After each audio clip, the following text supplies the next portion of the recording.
c'est un bonheur de recevoir ce matin l'ancienne journaliste, présentatrice de JT, désormais réalisatrice et productrice de Doc, Marie Drucker. Bonjour Marie. Bonjour à tous. Merci d'être avec nous. Alors là, ce matin, vous venez avec encore une autre casquette, celle d'écrivain, puisque vous publiez chez Grasset Nos cœurs déracinés, qui raconte l'histoire de votre famille sur plusieurs générations. Mais avant d'en parler, vous allez avoir les honneurs de notre célèbre portrait sonore, des petits sons pour mieux vous connaître. Et en général, ça met plutôt en valeur notre invité.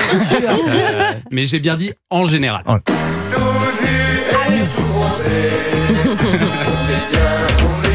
Quand revient l'été, Nu et tout bronzé.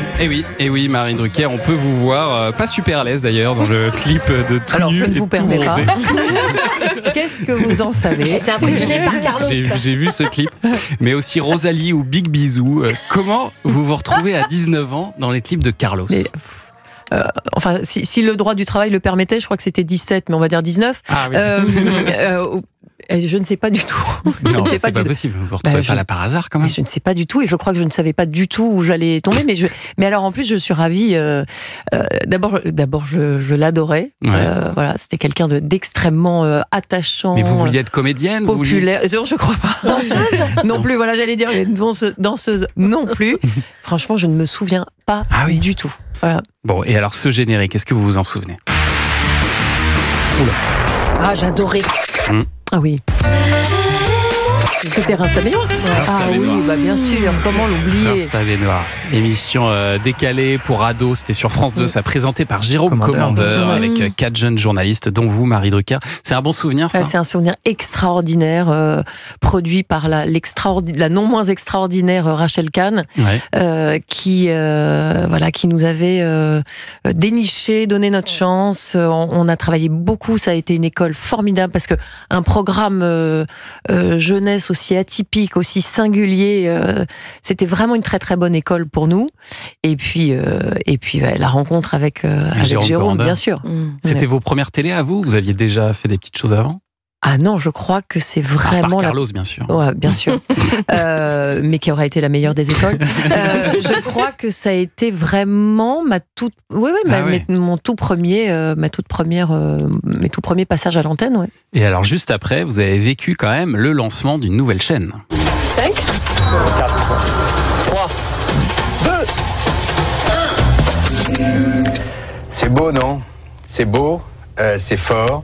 Cette chaîne à visage humain, ce décompte à visage humain, ils m'ont laissé le zéro, mais c'est pas tout à fait zéro. C'est dans 2 minutes le vrai zéro, avec le vrai démarrage de l'information sur iTélévision. iTélévision. Pierre Lescure qui lance une nouvelle chaîne d'information en continu.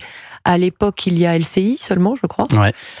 BFM n'existe pas encore. Et oui, et ça a été c'était la chaîne information de Canal+.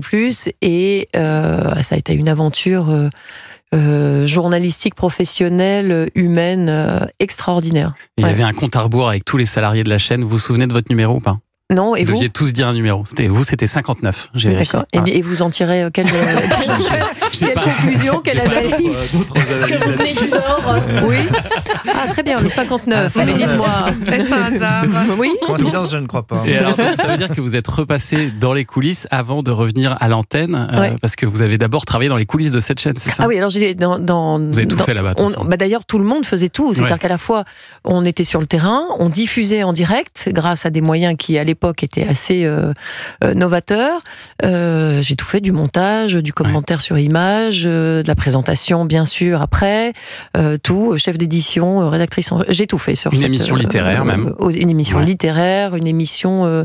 Oui, j'ai animé plusieurs formats comme ça. C'était là aussi. Je me rends compte aussi, puisque vous aviez parlé de Rince ta baignoire juste avant, qu'il m'est arrivé plusieurs fois d'être au démarrage de certaines aventures.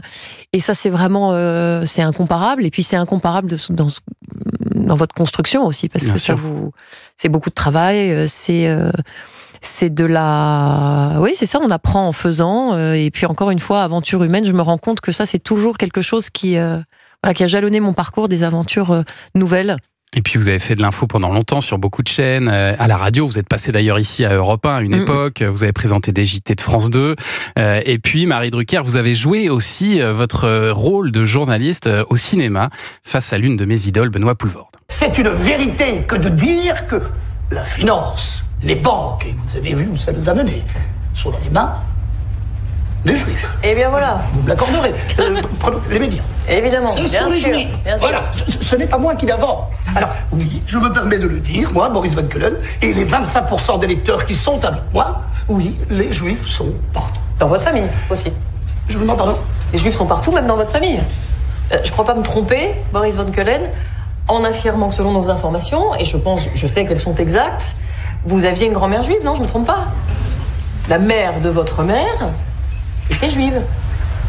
Est-ce que vous pouvez répondre à cette question ? C'est très simple finalement. Pour les téléspectateurs, je vous demande simplement, vous me répondez par oui ou par non, Boris Van Keulen, votre grand-mère était-elle juive ?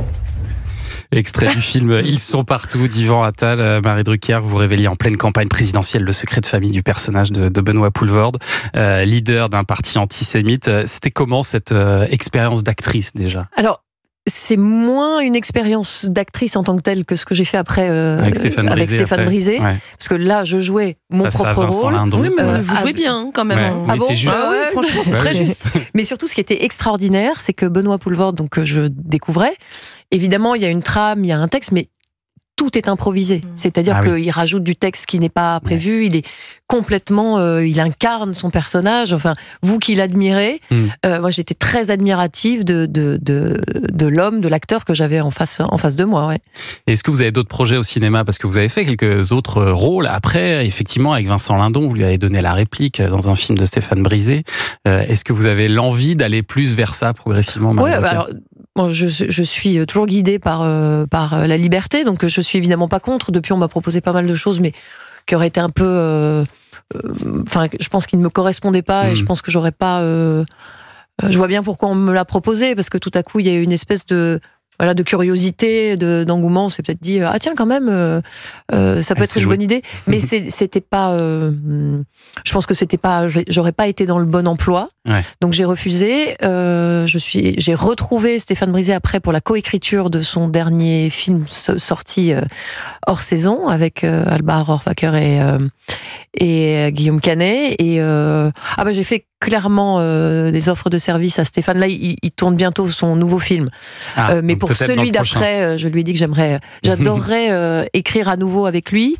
Et de toute façon, écrire pour le cinéma, mon objectif à terme, c'est de réaliser un film de cinéma. Et j'ai dit à Stéphane, je pense que l'expérience du livre peut me permettre maintenant de lui apporter encore autre chose qui peut être... écrire avec Stéphane, ça a été une des meilleures expériences de ma vie. Donc, Et alors justement, ce livre, on va en parler et on va continuer donc à parler de votre histoire finalement, Marie Drucker, et celle de votre famille dans ce livre très personnel qui s'appelle Nos cœurs déracinés. On revient tout de suite.